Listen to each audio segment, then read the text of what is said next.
Welcome to the Badfast podcast with your host, Howie Dewey. It's like you All right, here we go. What's going on, people? This is episode 2 of Badfast. This is Howie Dewey talking to you live from New York City. It's Tuesday, January, who the fuck knows, 2021.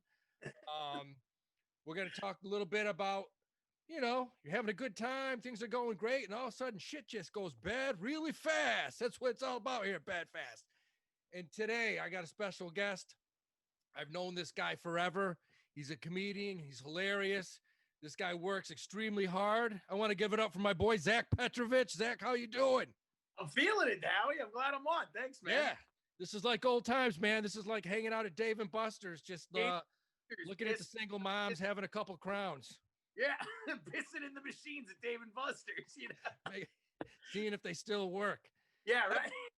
That place, Dave and Buster's, I talk about a lot. It like the magical place, but I didn't, dude. You enlightened me to just how, like, especially the Times Square one, like just how, like, I had been in every seedy bar throughout Manhattan, Queens, Brooklyn. When you took me to Dave and Buster's that time, I was like, this is where the shit actually goes down. You don't know what you're going to see at Dave and Buster's. You got every single mom that has just been mentally defeated in life will show up there with at least 3 kids, sometimes 5 to 6. And they're not always her kids. They're somebody else's kids. And they go in and they're like, okay, I got 5 kids. I'm going to have a drink. Kids, you go play. After 2 hours, they're like, all right, I think I came in with 5. I'm not sure. Oh, and they got to ask their kids how many they came in with. Yeah. That place is crazy, man. Well, the happy hour was insane. Like, Well, what the fuck? We're getting like doubles and they were costing you like, if you were like having less than a shot anywhere else. It was insane. that's what I tell people. I tell people, you know, you have the original Ponzi scheme, which was invented hundreds of years ago. And then you got Dave and Buster, who came up one day and were like, hey, I got a good Ponzi scheme. Let's charge everybody $5 for a Tanqueray and tonic, get them absolutely shit-faced, and then have them play games for the next 7 hours where they'll blow $300-400. And have no chance of getting any money back No, either. It's Keno. You It's win worse than the- ticket. It's way worse than Keno. Keno, you got a chance. It's a lottery. You got a chance to win. Dave and Buster's, you're going to win paper tickets. You're going to bring 49,000 tickets downstairs, and you're going to win a fucking glow stick if you're lucky. Yeah. 7,000. Yeah, you have like 7,000 tickets, and then you're just, you win a glow stick or an eraser. It's like a Buster's eraser. Like, The first time I ever went, I had way too much to drink, and I played games for like 5-6 hours. I had 2 buckets of tickets. I'm not shitting. I must have had 100,000 tickets. And, you know, you come in like 5th place in some game, and 85 tickets come out, and you think like, you're like, I'm the best at this. No one's ever gotten this high score. yeah. I played college basketball. I went in one time and shot free throws. I made like fucking 25 free throws in a row. Well, you're actually a pretty good basketball player, too. Oh, like 2,000 tickets came out, and I'm like, I'm going to own this place. I went downstairs 5 hours later. They gave me a rubber basketball with the New York Jets emblem on it. There's no way this basketball was worth $2. Sport. It was the biggest piece of shit. It was one of those Walmart basketballs where, like, when you bounce it, it bounces 75 feet. You can, like, kick it 6 miles. Able to use this on a court. No, it was a piece of shit. And I'm like, and I read the thing, and underneath it's like, yeah, you get this for 85,000 tickets. You get an electric guitar for 20.2 million tickets. That's like 20 years at Dave and Buster's. You're putting your time in there. That's like you're in the union at that point. You're in the union if you're playing Skeeball every day at 2 o'clock. Skeeball. You got to play like 20 years of Skeeball to win that. Tickets to those places though. That's what I've noticed. Skeeball, if you get really good at it and you just hit those corners every time, those are the kids who walk out with the big stuff. Yes. In Skeeball, what that game was invented, right after the Civil War? Yeah. There's no electronics. It's a fucking piece of plywood. It's like playing cornhole. But it's still the hardest. It's so it is the hardest. Yeah, you got to put a real ball in a hole like maybe an eighth of an inch bigger. Yeah. No, it's like, you know what's funny? Like I had I used to work at Dorney Park in Allentown. I used to work at Dorney Park, and I had friends who would run the games and stuff. And like, you ever seen Joe Dirt, where he's running the toss and he's just pamming all the bottles and stuff? That shit goes down, man. It's like, especially where you're from. You're from fucking like Western Pennsylvania. That's where they still have those carnivals that come up from Florida. The guys with one arm running the Ferris wheel, smoking a joint with their toe. Allentown Fair, Dewey, the Great Allentown Fair. It's a wonderful time, man. You should come down. We used to have a clown. There's a great clown. This is definitely a Badfast situation. You think you're out for a family outing, all of a sudden you see a clown in a drunk tank, and you're trying to throw this.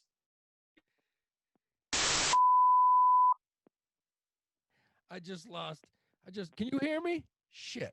Cocksucker. You can hear me? What the fuck? Cocksucker.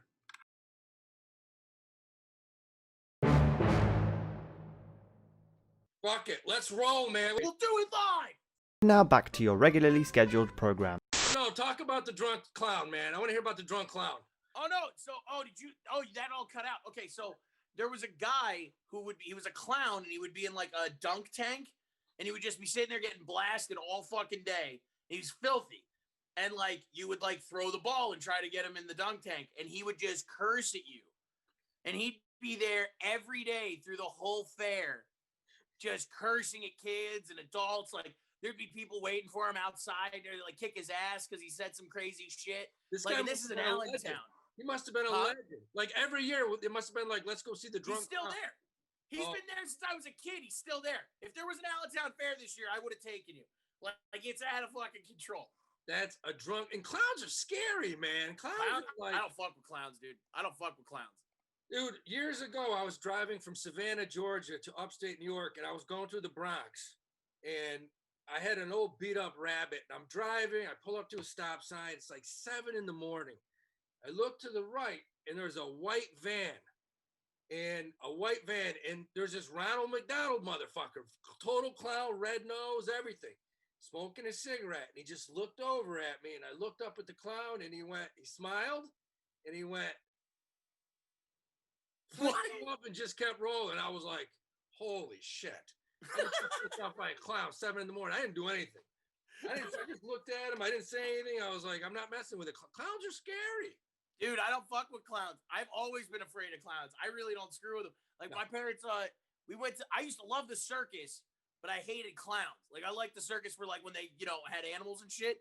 And now like you can't like that anymore because apparently, an elephant sued the circus.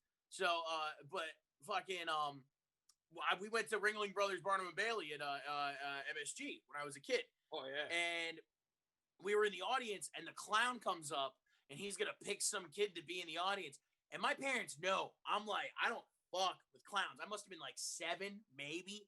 And they're like, him, pick him. My whole family, pick him. I am crying like a bitch. Just like, no, don't send me away with the clown. Yeah, you're gonna have nightmares for like years after that. I still have nightmares about it, Dewey. I still have nightmares about it. Yeah, clowns, man. There's just something about them.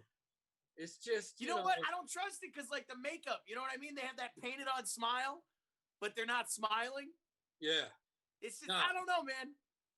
No, it's the white face and the creepy ass red paint on. It's the big nose. That whole Ronald McDonald thing used to freak me out. It's like, I can't believe they let that guy around kids. Oh, no. It's like, and it was weird. You got Ronald McDonald walking around. You got kids on the playground. They just don't go together, man. No. Kids are disappearing. No one's asking questions. Yeah, McDonald's came up with that bright marketing campaign. It was like, hey, John Wayne Gacy just killed 75 kids. He dresses let's get a clown. It's so funny to think like clowns at one point weren't freaky. Yeah. They would like people like loved clowns. Well, I don't know, man. Even back in the day, man, with Batman, that fucking they hit But it, yeah, the bro. Joker. Yeah.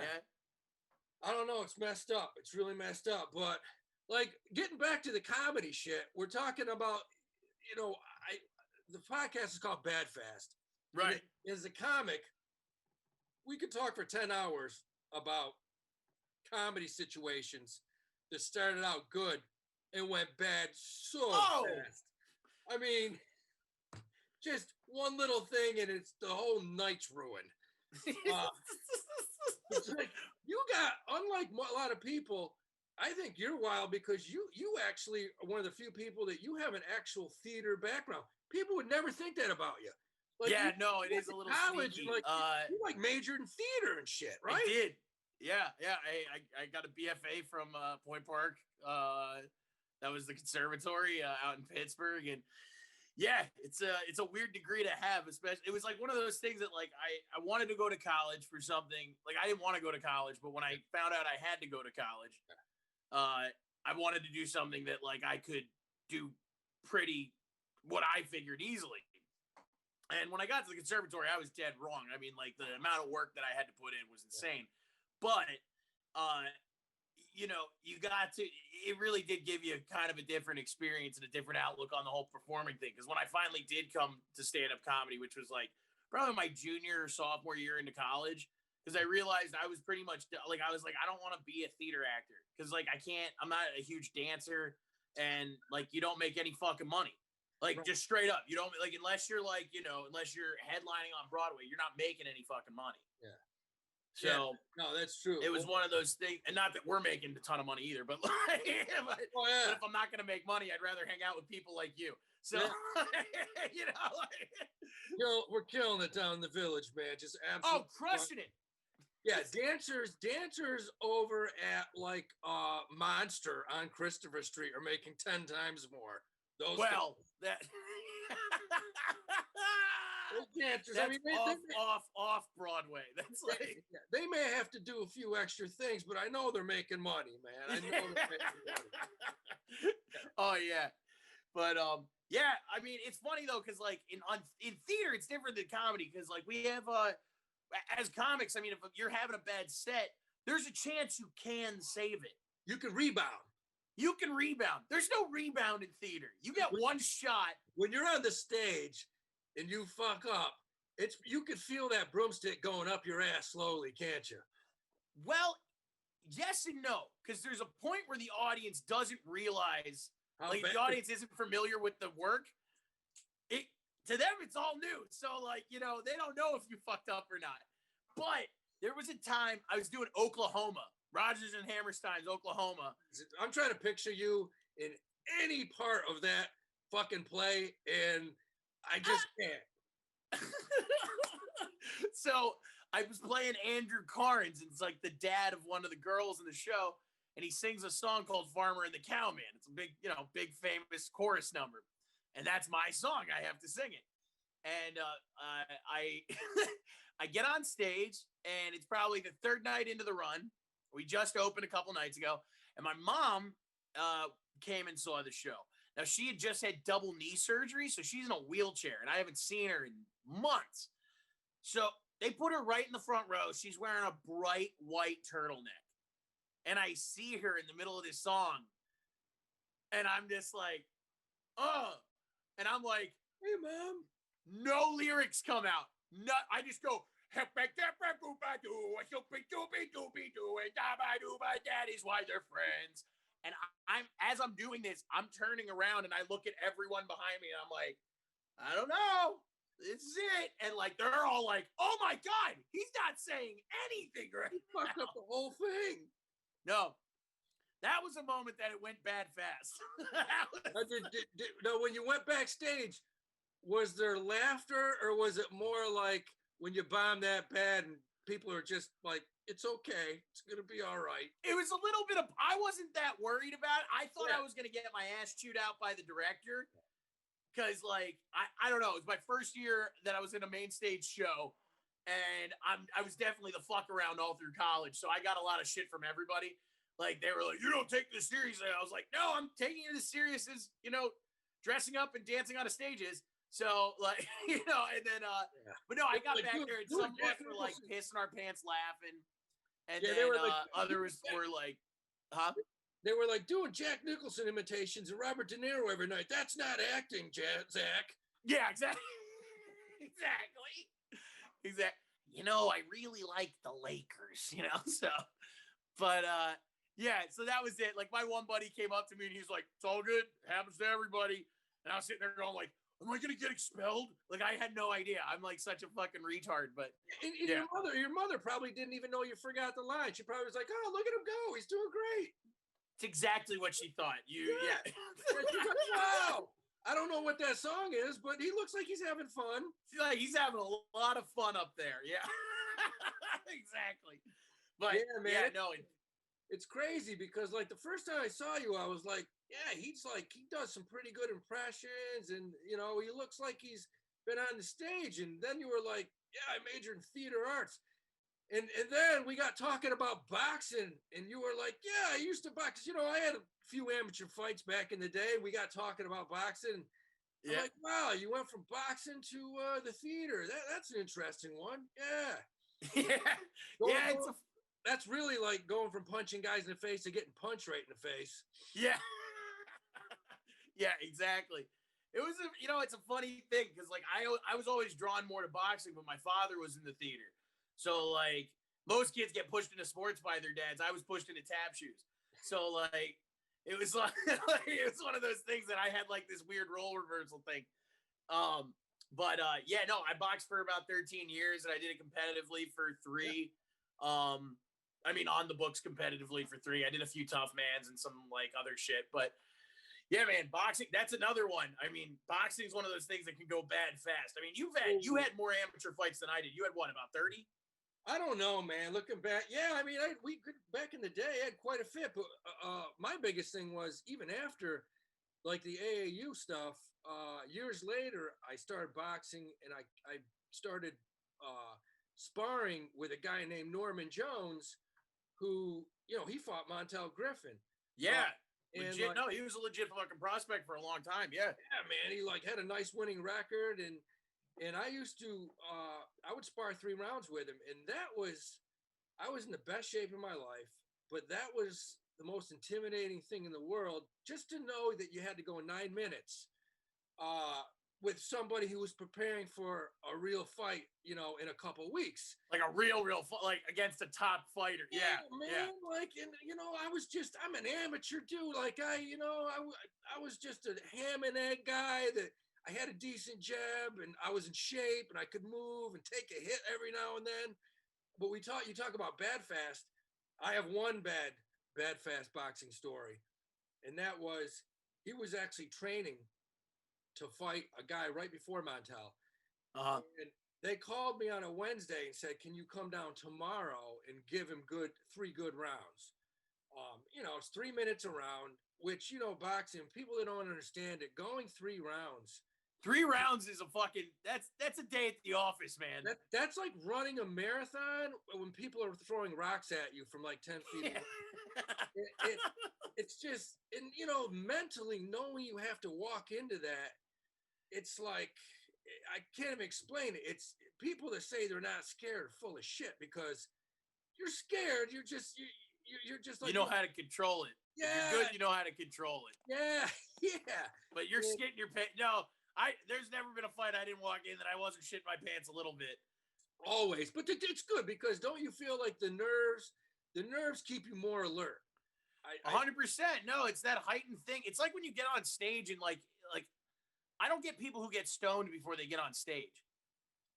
I can't imagine. I can't smoke weed before I go on stage because I have no like heightened sensitivity to anything. And it's like, I can't drink or anything, not before on stage, because the problem is you'll miss. I really don't drink before I go on stage anymore either. I used to, but I'll have like a drink if I'm going on. Like I'll bring a beer on with me or something, but I mean, you need to have that thing. You need to have like that a little bit of adrenaline and shit to really, connect with what you're doing. Fucks up your timing badly. Oh my God, 100%. Like if you're too relaxed you're sparring and you get cracked. It just happens. Yeah. Like, remember I was sparring with Travis, West Virginia's heavyweight champion. Travis he didn't even hit me that hard, but I just had my left down because I was relaxed because I was working on something in my head, but like I came in fucking too relaxed. He cracked me with this short little check left hook, and my jaw has never been the same. Short little just boom. And I'm telling you right now, my jaw clicks to this day. Like it wasn't, I didn't go down or anything, but it was like, and that's it's little shit like that, dude. Like that's the thing. When you go in boxing, you have to be relaxed because if you're too tense, you can drain that energy in 30 seconds. You got nothing left. First time I ever sparred, I went in and I was tense. Like after the first round, I couldn't lift my arms. Like, right. I was like, just getting tattooed. But you got to be loose. You got to be really loose and quick and know when to kind of tense up when you're about to take a hit. But talk about Badfast. I'm sparring this guy. And I go in and he said, my trainer was like, look, man, this is just go hard. Give him everything you got. So I went in the first round. I probably threw like 70 jabs. I would throw 70 jabs, 2 rights, 2 hooks, and then just move a lot. And the first round went great. I mean, he was throwing, he was hitting me a little bit, but he wasn't getting anything in solid. So I got the first round. I'm like, all right, I feel a little confident. This is good. All right. This guy outweighed me by about 15 pounds. I was probably 3 inches taller. Okay. He was like 5'8", 5'9", but like solid 185. And I went in the second round, and I'll never forget it because he's throwing jabs, I'm throwing jabs, and I threw a jab, and I kind of caught him in the forehead, and I caught him, and he has put his hands over to the side, and I threw a straight right, with just about everything I had, and I caught him straight in the nose. Oh, nice. I could feel it. Yeah, nice. He went back, and I saw his eyes tear up, and I was like, I am so beyond fucked right now. It's like, and the worst part was there was like 2 minutes left in round 2, and his eyes lit up, and he slowly started coming at me, and all of a sudden I saw the first hook, the second hook. I'm like this, and he probably hit me 20 to 30 times. Oh, he just beat the piss out of you. With boulders. And I'm moving around the ring, and he's just cutting me off, hitting me. And I remember when it was done, I took like 4 or 5 body shots, a couple in the head, and I walked back to the ring, and I sat down. I knew I was in trouble because my trainer goes, are you okay? He goes, where are you? And I looked at him, I'm like, yeah, I'm in the gym. And I wasn't quite sure if I shit my pants or not. Like, I was literally looking out at the ring and like, I felt like I shit him, but I wasn't sure. I went out for the third round and I don't remember it. I don't remember one thing about the third round. I got through it, but it was the only time that with 16-ounce gloves, my toes went numb. Wow. Yeah. And that's a real, okay, so what you just said, the toes going numb thing, that's a real thing. Are you kidding me? That is a real like thing. People don't know, man. That's a real fucking thing. Oh man, that's when you get hit. That's when your brain moves. When your brain actually moves off the skull and bounces back, that's when it takes a little while for the toes to get that response, so they go numb. 100%. Well, the other thing you said too, body shots. People don't understand, man. It's the worst. I'd rather get punched in the face all day than getting hit in the fucking body. No, you get hit in the kidney and you're just, like you say, you don't know if you shit your pants or not. It's that liver shot's brutal. Someone cracks you. You know what my thing was? And you've seen some of my fights. My big thing was I was a body jabber. That was where my good, like I had a nice up, high, low jab. Yeah, I saw it. And- You would hit to the body, and then you would lean to the left, and that's where you throw that right. The right was Yeah. like lean to the left, cross. That's where you crack that guy. That was one of the hardest hits I've ever seen in my life. That guy, like, you love that fucking video, that guy's dude. toes, his toes went. I love, man. I love when we're hanging I out. want He to see comes it. Just up. look up Zach Petrovich knockout, because this guy gets hit harder than just about anyone I've ever seen in my life.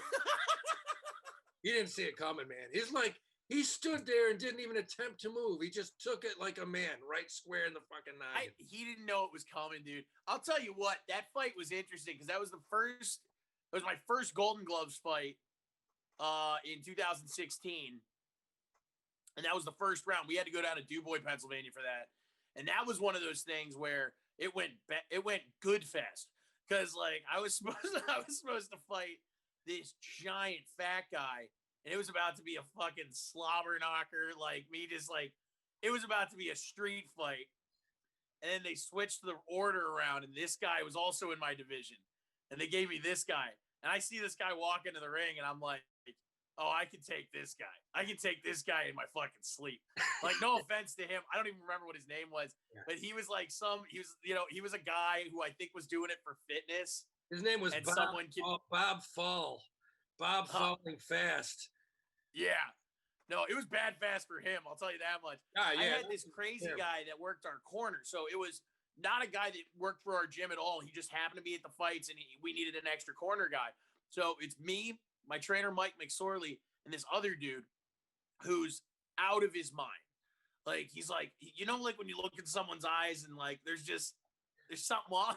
Yeah, I know. That was this guy. He's like this short Hispanic dude, really nice. But like, I could tell, I was like, he might've stabbed somebody back in the day. Like, so he gets in the corner and he is screaming the second I go out there. He's like, hey, like, and I'm like, okay, and like, that was it. Yeah, that was, the thing about that shot was you could hear that probably from outside the building. It just sounded like a sledgehammer, man. I was like, whoa, I mean, I've hit guys pretty good. I've been hit good. But that was just like, there's no way you could have hit him with those like 20-pound Hulk hands and he would have been knocked out. Well, that's Golden Gloves. So he was headgear, and I believe those are 12-ounce gloves. But yeah. Oh, were they really? They're 12 or 14s, I'm Probably pretty sure. 14, Because yeah. we were heavyweights. But yeah, like, no, I hit him. That's probably one of the best shots I've thrown in a long time. Yeah, there's no way he boxed ever after that. There's no way he came back. Well, how about this? After the fight, he's like out of it, obviously. And he's sitting there with his wife and kid. And I'm like, oh, yeah, your kid's never going to respect you again. Yeah, no. Well, like, I ruined this whole guy's life in like 2 seconds. It was so bad. That was a minute KO too. Yeah. There was one time I was fighting in this is a goofy one. I was fighting in a a country club. It was get this, it was a Parkinson's benefit fight. Stop. Only in Pittsburgh.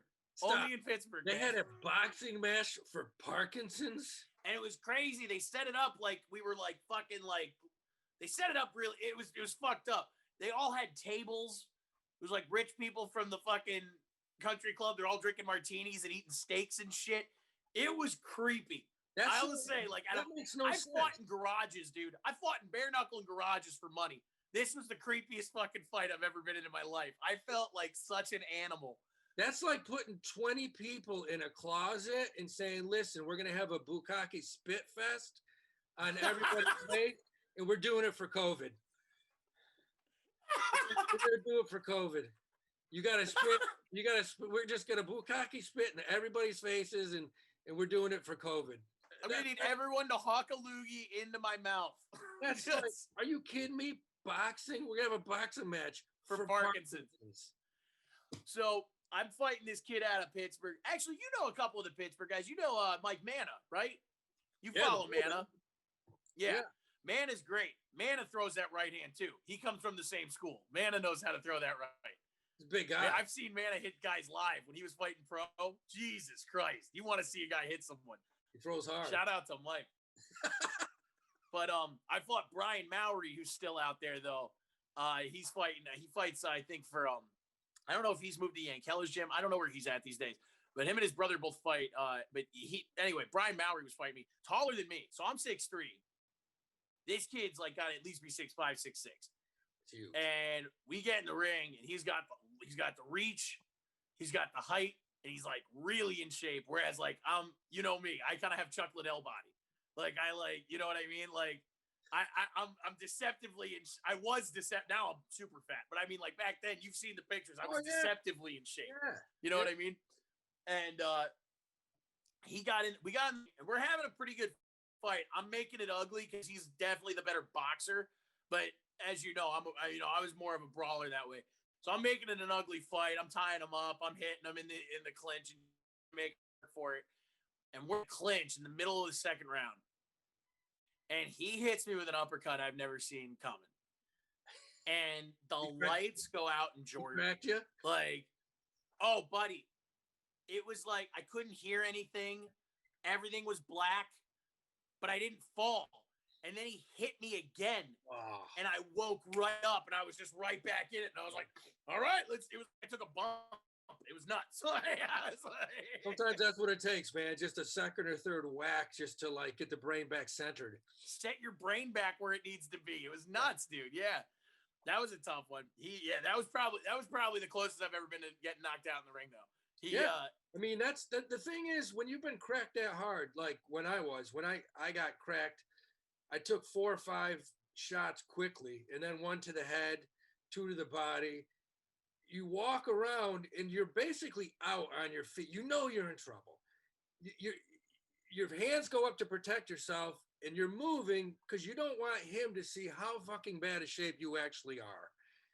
Right. And you're kind of like, you know, you're moving and inside. You're trying to bob the head. You're basically like, God, if you let this get over with right now, just if there's a way to speed the time up.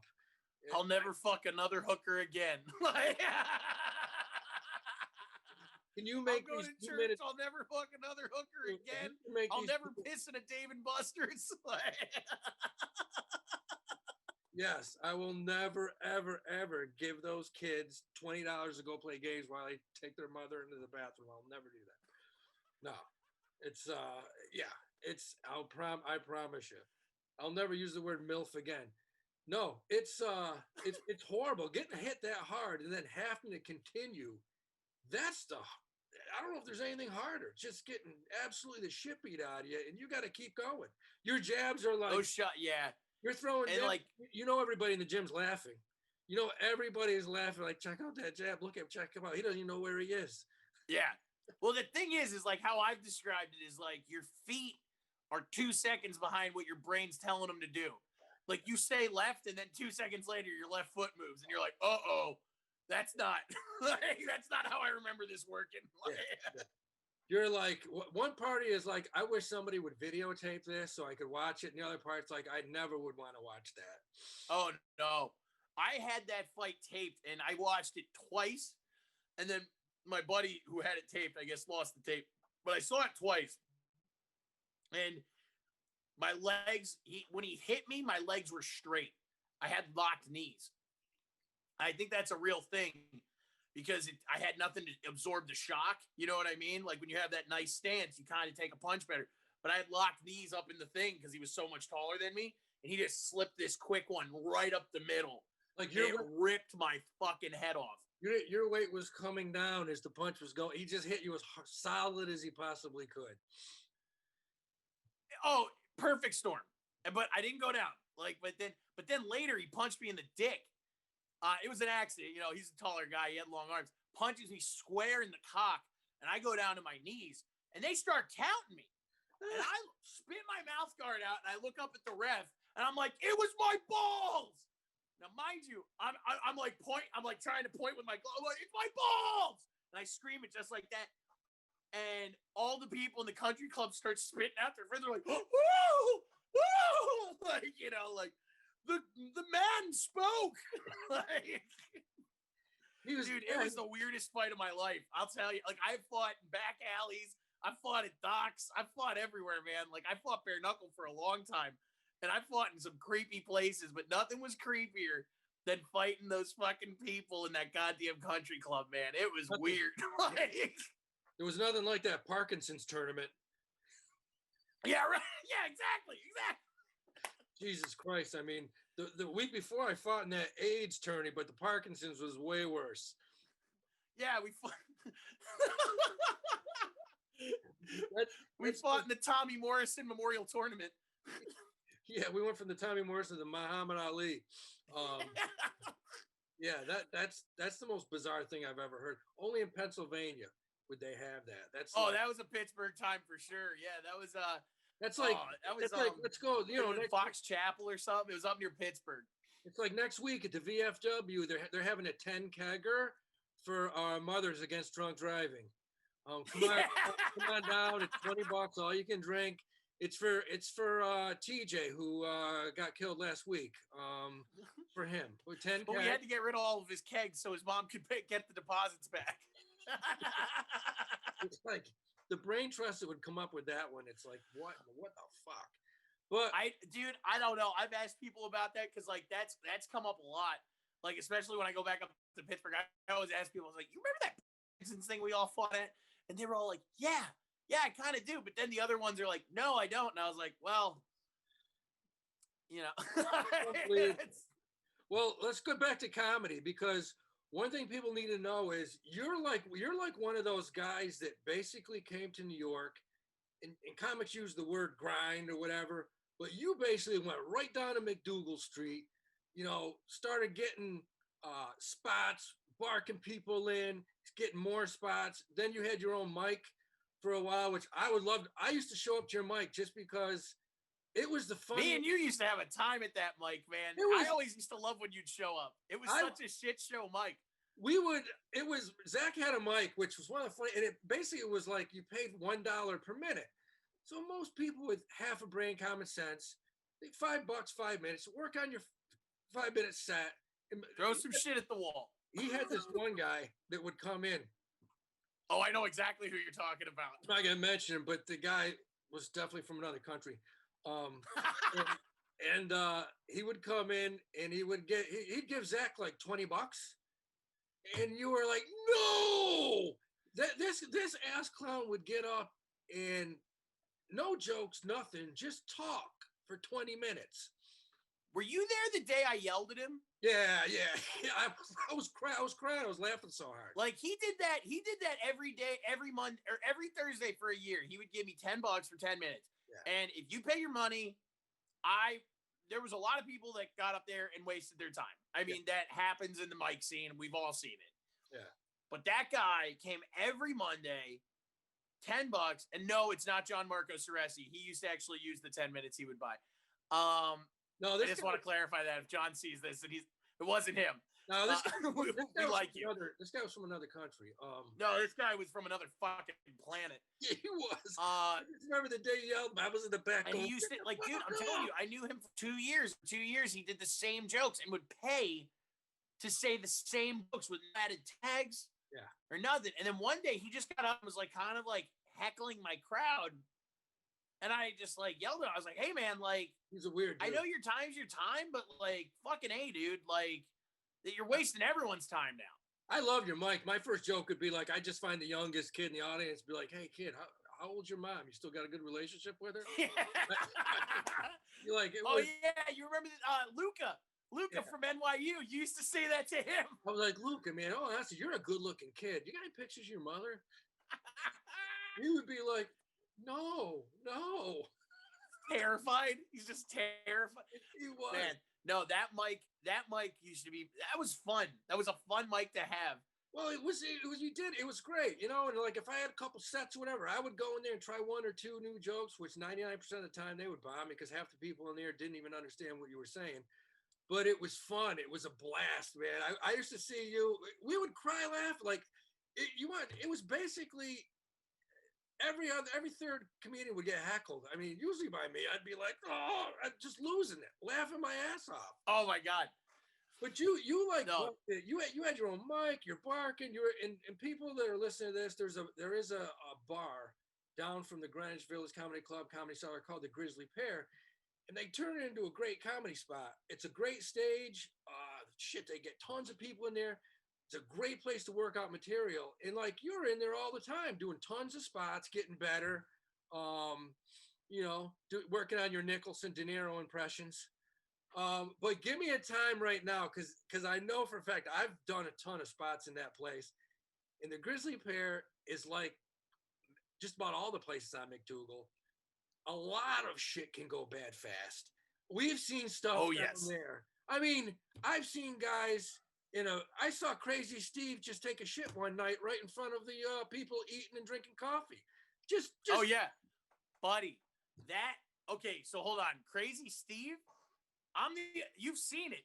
I can talk to him. Everyone else, he yells at him. Crazy. That fucker's normal. I'm sorry, he's normal. He is normal. You were the first person to tell me that. I started calling him on it. I walked up to him one night. I said, because this is a guy, he walks up and down the streets and he yells, wah, wah. He yells like he's this crazy dude. And me and Travis scoped him out one night. And I said, you ever notice when he gets to the very end of the corner, the yelling stops and he turns, and when he gets around the crowd, it picks up. So I literally walked over one night. He came by and I said, hey, yo, buddy, we're on to you. What do you got, a degree from NYU? Is this what do you make, $400 or $500 a night, you cocksucker? I was like, you, and he was like, leave me alone. Let me do my thing. And he just walked down. But I saw him one night and he overdid it right in front of the coffee place. He dropped drawer and just took a shit in front of over by Cafe Wa. Yes, in front of 30 tourists. Fred gave me that picture. Fred said, you remember Fred? Yeah. Fred took a picture of it and sent it to me. He's like, look what Steve's doing. Yeah, oh my God. He took shit right. And I was like, all right, somebody fed him some juice tonight, man. Steve got a little shitty and overdid it. Somebody gave him a bottle of Wild Turkey, Roll Number 7, and Steve just said, you know what, the Saturday night. Oh, he got at it. Yeah, man. Crazy Steve. But that was the thing. That's the craziest thing that happened in the Pear, though. That's fuck, man. That's a lot. Down Greenwich Village, you talk about, when something good goes bad fast. I walked in on a Thursday night, and it was maybe crowd of 20, 25 people. And this is something that I witnessed go bad fast. This table in the front was heckling the comedians. A couple comedians got pissed. It was almost a fight. There wasn't security there that night. I went in, I'm talking to the guy. I'm like, look, that's enough. The show's almost over. They calmed down. They were okay. So one of the final comedians gets on stage. This guy was gacked out of his mind. He gets on stage and he's twitching. This is a comedian. And he just starts spewing he's going off in the crowd. He said, you know something? I'll come back here. I'll blow this fucking place up. I'll shoot every one of you. Oh, no. At this point, I looked at Buddy, who used to work there, and Buddy's like, okay, light him. Get him off the stage. So we're lighting him. And Ricky Dro at the time was there. And, Ricky was like, all right, you got to get off stage. We're trying to get him off. Buddy's trying to get him off. And he's like, I'll get off, but I'm taking the mic with me. So he grabs the mic. Starts to run out. This is a comedian. Jesus Christ. He starts to run out the door. Ricky goes, I can't let you go because I'm up next. He goes, you got to leave the mic, man. He goes, I'm up next. I'm like, I'm taking it. He takes the mic and he takes a mic and he bops it right off of Ricky's forehead. Yeah. So of course, Ricky tackles him, bounces his head into the door a couple times. The mic drops. This guy staggers out. At that point, it's over. That's yeah. I mean, the only thing about this, the guy got in a car accident 2 weeks later and eventually died 3 weeks later, the comedian. True story. Oh, you're out of your fucking mind. No. The only good thing about this. Yeah, that's what happened. The guy literally, got an accident and died a couple weeks later. But that was a situation where, could have gone really bad. But luckily, Ricky got to do man. I've definitely, I'll say, I've experienced it. I've experienced it a little bit of a different way. Like at the Pear, I was probably my second year there. And something happened that caused me to drink a copious amount before I got on stage. This is before I started doing stand up. Like I can't drink before I go on stage anymore. Yeah. But I was like bombed out of my mind. And there were a bunch of my friends from that restaurant me and you used to work at. Oh yeah. By the way, everyone, this is the second comedian in a row that I got a bartending job. Actually, Zach, a waiter job. Second guy in a row that I hooked up. And I was at that place for a while too. You were like that place. Yeah, they loved you there. That was the only place I ever worked at where I got. That was a good job. I had those Irish kids that came in. I had to leave because I made the manager cry. Like he started crying and like almost went home. Like okay, I will never forget that. I will between that and Jugs, I'll never forget your time at PJ's because I was never so sure. I was like you got me the job, and then I saw how you acted at the job. I'm like, oh, I'm gonna get fired in a week. Like this is over, man. Between that and then hanging out with Johnny Imperioli over at the other place. I love that guy. That was my favorite guy. I love him. God. I wish you could have held on to that job for a hot second longer. Yeah, I was making those people a nervous wreck. They just didn't know what to do with me. Well, I took your place pretty heartily though. I just stayed for 3 years and gave them all ulcers. Yeah, I just remember them sitting down with the manager. I'm like, look, I'm just trying to bartend. I'm like, is there any way you could like go to another room while I'm working? Because, you're just, you're uncomfortable to look at. You're creeping me out. Yeah, I was like literally saying you're creeping me out to his face. I'm like, yeah, dude, you're kind of like, you give everybody a really bad, plus you got that weird look. I wouldn't want you around my kids. I'll tell you that much. And like, he started crying. He started bawling. He goes, I have to go for a walk. And I remember the assistant manager, this girl. Who was what, 20? Yeah. She looked at me and she goes, you just made him cry. He's like, I don't know what to think about this. I'm like, all right, I'm just going to go back and go to work, maybe pour a drink. I'm going to make a couple old fashions. Hey, you want one? I'm going back. No, that's the last time I ever bartended. That was, that place was hilarious. Oh my God. Well, did you ever work there in the summertime when they had the outside bar? Yeah. Oh my God. What a shit show. Yeah, it was anything went. I mean, I saw some crazy shit at that job. Fucking, anyway, hold on. Let me finish this comedy story. So the kids, we had all those J1 visa kids that would come over from Ireland and work at this bar with us. And I got them all into the pair. I sold them all tickets. So like I made great money that night. I know who you're talking about. All those Irish. All of them. Yeah, the girl, she was awesome. I used to bartend with her. Yeah. Oh yeah. I know exactly who you're talking about. So I had all of the Irish come, plus like a couple other people that worked. It was like a Friday PJ show. And I got on stage. I was pretty bummed. I get on stage and I start having a pretty decent set for how fucked up I am. Like, it's not good, but it's passable. You know what I mean? And I'm wearing this belt that's been broken since numb. Like, it's just like, it doesn't stay. And I knew that, but it was the only belt I had. It's the one I grabbed that day. And I'm up there and I'm like, and then all of a sudden my pants just drop like it's the 1950s Jackie Gleason. Like it's so ridiculous. Right, and I'm like just sitting there in my boxers on the stage and everyone's losing it. And I just see 60 lights come from the back. Like, fuck you, get off. Like, and it's like everyone in the back. I get off stage. I got my asshole reamed for that one. That one went bad fast. That one went bad very fast. It was like, okay, he might get through this. And then it was like, nope. Like I'll tell you what, like, at that place, there was like, I remember, this isn't my story, but I remember a time I was at a show. I think it was a Thursday midnight. And there was a friend of ours that was on stage and someone heckled him and he got off stage and the heckler followed him outside. He's smoking a cigarette in front of the pair.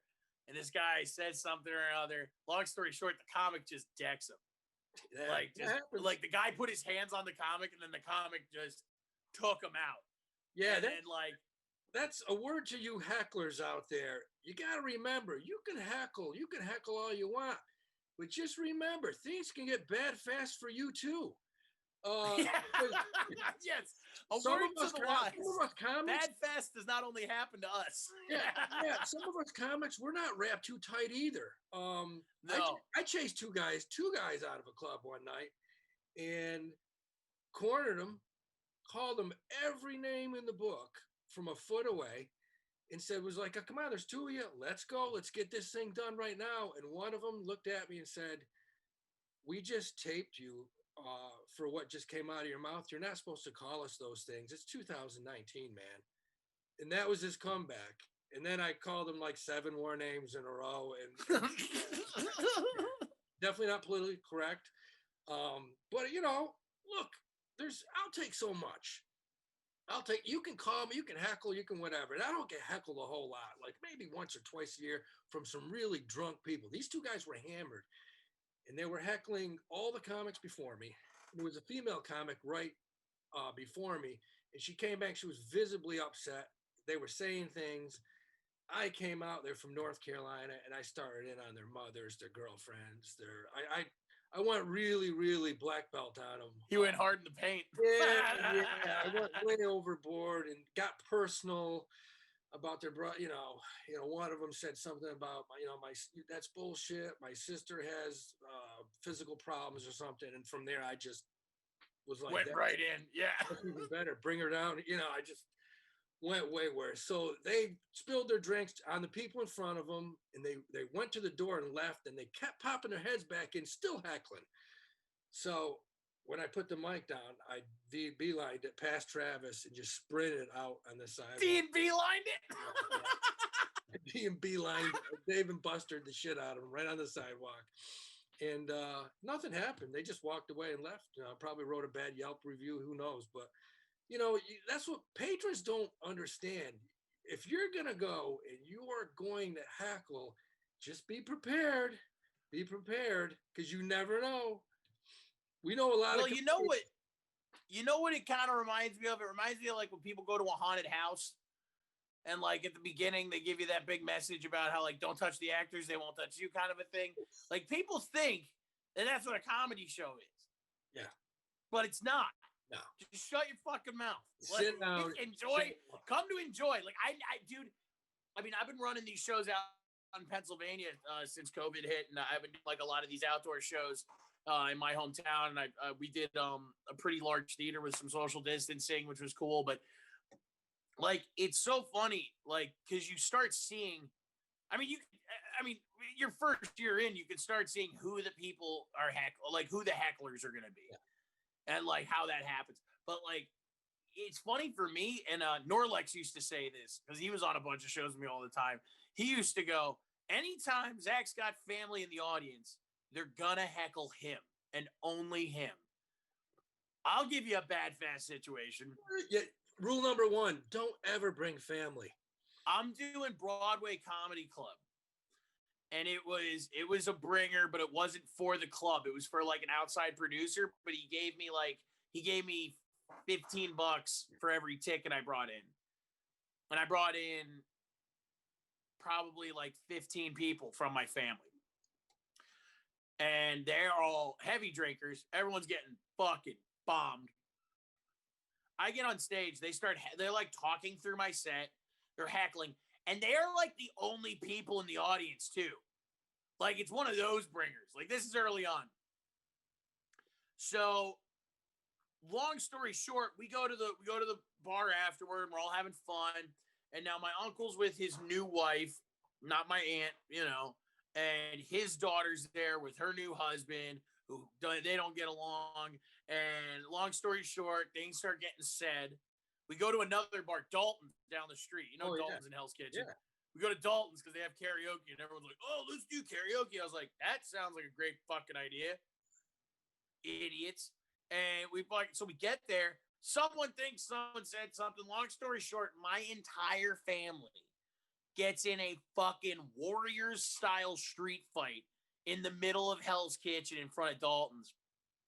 Out of control.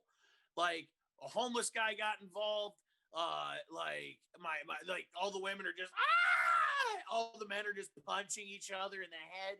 And it's like it all happened because they came and saw me at Broadway Comedy Club.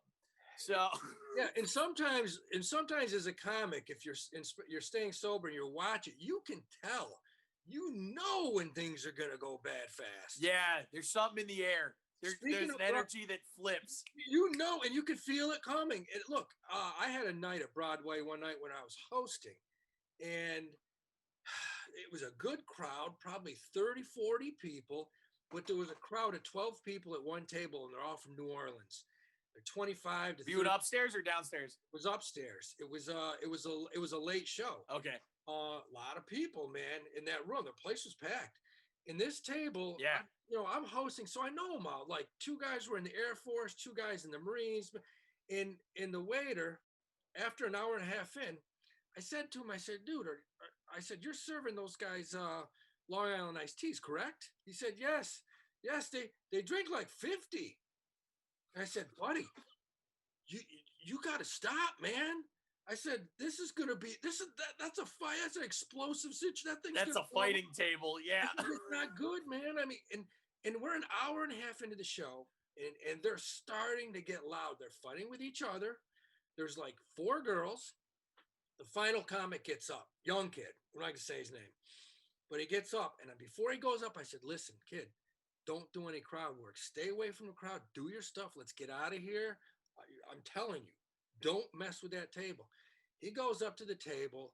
The first thing he does is he starts picking on the one Asian girl, whose boyfriend is like a 220-pound guy that just got out of the Marines. I think I know who this story's about. I think I remember who this is about. It was legendary because, okay, the kid finally gets done with his set, and you see 3 of the military guys go, hey, don't go anywhere soon. We're going to talk to you real quickly. And I'm like, this kid's going to. And so this kid comes out, and he's almost crying. He's like, hey, can you guys stick around until, and I'm like, I'm out of here. Fuck you. Yeah. I gave you your advice, buddy. If you had taken my advice and done what I'd fucking told you, and there was still a problem, I'd have your back. But you know what, dude? 21 years old, you ran your mouth, and I don't know, you really don't look militaristic to me, but go fight those 4 military guys that want to tear you apart right now. The guy that was managing the club, he's like, Howie, would you mind sticking? It's just me. I'm the last one. And I said to him, listen, you're the manager here. The kid was warned. And you look outside, you see the glass door, and you see 4 faces looking in, and they're going, just getting wrecked. These people were so wrecked. The Asian girl's crying, and she walks out, and she's like, my fucking boyfriend's gonna kill you. This kid's he's like, I'm not leaving. So I said, hey, buddy, I gotta go. I'll see you later. I walk out between them all. They all come up, they're like, hey, man, we're not mad at you. We're just, that kid said some things, so we just want to talk to him. And there's like 12 of them. And I'm like, man, I hope this kid makes it through the night.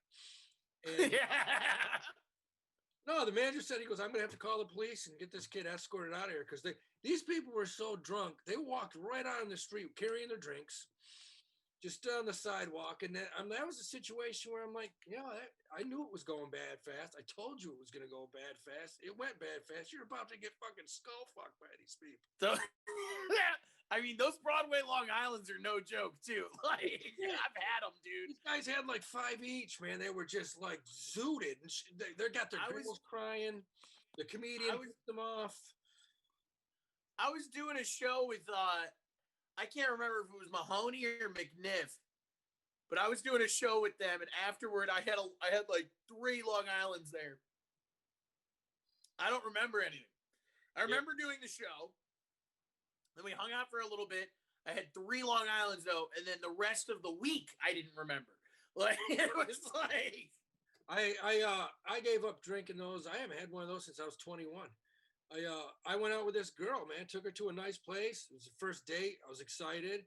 I didn't know what a Long Island iced tea was. I ordered. I had 3 of them, and we're eating. And I got up to go to the bathroom. I took 3 steps, and next thing you know, they were helping me off the floor, bringing me out on the street. It was like 5 in the afternoon. Yeah, that was done. She never talked to me. Yeah, dude. I never took another. I took going back to boxing a little bit. Lubomir Pinchuk of Pittsburgh. He fights at a Congress Boxing Club where I fought out of. And the first time I got to meet him, I was remember that time I went to go ring announce? Yeah. When I had my long hair. You remember I had the tuxedo? Yeah. So I went to go ring announce for a fight out there, and Lube was fighting the second fight, or the main event rather. Afterward, he won. Afterward, I take him out. My trainer, we all go to the old haunts, and I look at him like, "Hey, Lubomir, you ready to get really drunk?" He's like, "You Americans," he's from the Ukraine. It's like, "You Americans, you don't drink like I drink. I know how to drink." And I looked at my trainer, and I looked at him, and I said, "Mike, the kid's gonna have to learn a lesson tonight." And he's like, because like, you know, it's me. And so I took him out, and we were just slamming beers. It was good. And then we came to, you've been to Pittsburgh before, right? Yep. Yeah. Down in Southside. You remember Jack's? It's right across from the bridge in Southside. Is that where Cathedral High School is down there? It's not in Robert Morris. Right up from the big Ukrainian church over there. I know. Yeah. So we take him to Jack's. And they have a Long Island iced tea special going on. And I go, "Lubo, you ever had Long Island iced tea?" He goes, "No, what is this?" I was like, "I'm bringing you 2. Tasted like candy. Yeah, exactly. So I'm taking them 2 at a time, and he's drinking them 2 at a time. I'm drinking them 2 at a time. We go through 3 rounds of that after drinking all night. And he eventually gets home. I have my one buddy take him home. I don't hear from him for 2 months, but I get a call from my trainer the next day saying, "I think you killed him." And I'm like, "Oh no, what?" He's like, he hasn't recovered. I'm like, "What are you talking about?" He's like, he's sick as a dog. I don't know what you gave him. I was like, hey man, I drank everything he drank. Like, I was like, no, those LITs are lethal. Kids don't realize either. I mean, and it's funny because when you're in the club and you look down, you see a bunch of 21-year-old NYU students ordering them. It's just like, you guys have no idea. Like, one of you is going to get kidnapped. One of you is going to get run over by a truck. I mean, yeah, we used to have them. So when I got out of college, I had to come back to Allentown for the first like 6 months before I moved out to New York. And up at the pub up the street from my house, it's like walking distance. I could stumble there. They used to have a $5 Long Island iced tea night. oh, And that was deadly. Like every time, like I'd wake up in someone's yard, or like, you know, it was like that time we went to Dave & Buster's. It was the same shit. It was like, you know, that's some real premier alcohol in those. Oh yeah, top of the shelf, toppest to the top. That's like John's gin, Fighting Cock vodka, Freddie Joaquin's rum, Jackwins. Yeah, Philly. That stuff is like made in people's backyards, man. That's like, that stuff's gonna. Oh, dude, if you pour it on grass, it turns instantly to sand. Like, it's so bad. It's bad. Yeah. And when you mix it up and you toss that sour mix and the Coke in there, you can't taste it. It's like water. It's like candy. Dude, I'm telling you. I mean, they're chuggable. They're definitely chuggable. I don't think I've touched one since 2017. I think was the last time I drank a Long Island. No, that's it. So you've been doing a lot of shows out in Pennsylvania. That's good. Yeah, I've been trying to keep busy. You know, I was working with Stand Up New York a lot in the park this summer. I was commuting back and forth from PA, and then I run a show. It's just a live comedy show at House and Barn, right in Amaze, Pennsylvania. And then Paul Spratt has kind of gotten together, and we've been doing a lot of those Amaze theater shows. He's a good, which I would do about like once a year. But since this happened and I was local, we've actually kind of been able to get a little bit more of a following down here for that and all that, which is great. I love helping out that business too. Amaze Theater's been around since well before I was a kid, but it's like it's a neighborhood staple. So yeah. Paul's a good guy, man. Gotta get him out. Paul's great. Love Paul. Awesome guy. Well, listen, man, you got anything else? Nothing else really coming up. I'm coming back to New York. That's about it. So fucking buckle up, baby. Yeah. The streets are dead here. It's like zombie land. I haven't left. Don't worry. I'm gonna come and liven them up. Don't worry, Howie. Yeah. I just got over my second bout of COVID. So I heard that, man. Like you're fucking Iron Man. You took it down twice. I'm a lab rat. How much steroids are you on? Like, are you fucking like? You got to juice a little. Dude, you're shooting fucking Jose Canseco fucking blood into your cock or something if you fucking got over it twice. Jesus Christ. You got to fight it. I got fucking bullet steel fucking antibodies, man. God bless. I had it in February, but it's all right. I'm coming up on that 5-month thing, and I'm like, because I know I saw what you posted about it, and I was like, no, man, because like I had it in March, April. And I went in this last time, I went and got tested. It's like positive. I'm like, God damn, twice in a row. So I went in, I said to the doctor, I said, listen, don't bullshit me, man. How long do I have? How long do you think these antibodies last? And he goes, personally, I think 2 to 4 months. He said, some doctors will tell you 6. He goes, I would not mess with it. He goes, come June, July, get the vaccine. Because he said, I'm getting it as soon as I can, man. I mean, it's one of those things that, like, I'm a pretty moderate person as far as politics go, but I have a lot of friends that are, especially out here in PA, that are like, oh, I wouldn't take that. And I'm sitting here going like, man, they could put an iPad up my ass. I don't give a fuck. No, I mean, I know my past, and I've ingested some interesting things over the past 20, 30 years. Can't be worse than what's in that vaccine. No, it's like, what can be? I've had friends tell me that. I'm like, dude, I saw you sniff gas one night and shoot. Exactly. You're worried about this vaccine? I'm like, the fact that your kid doesn't have, 6 legs, 3 arms, and like 4 eyes is the biggest miracle in the world. You're worried about a vaccine. Yeah. No, I don't get it, man, but it is what it is. And, I'm trying to get it as soon as I can. I just want life to go back to normal. Yeah. Do shows. But as far as anything going on, I do have my 2 podcasts, which I got to get you on Zacky Hour. So it's over on Drop 10 Podcast Network. If you guys want to check them out on YouTube, just type in Drop 10 Podcast Network or Drop 10 Media Network. You'll find all my backlog there. I'm also on Apple Podcasts. So the 2 of them is going to be the Zacky Hour podcast. Just me shooting the shit. I talk a lot about wrestling because usually I'm like half in the bag and like that's what we talk about. But video games, we talk about pretty much everything, movies, TV, how I need to go to therapy, all that stuff. Slap fighting, always slap fighting.